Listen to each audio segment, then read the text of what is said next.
महादेव शम्भो गिरीश त्रिशूलं स्वैदं समस्तं विभाति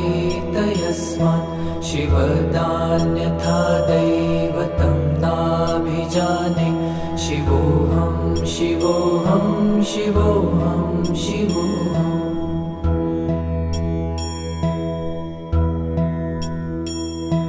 यतो जयतेदं प्रपञ्चं विचित्रं स्थितिं याति यस्मिन्नेकान्तमन्ते सकर्मादिहीनं स्वयं ज्योतिरात्मा शिवोऽहं शिवोऽहं शिवोऽहं शिवोऽहम्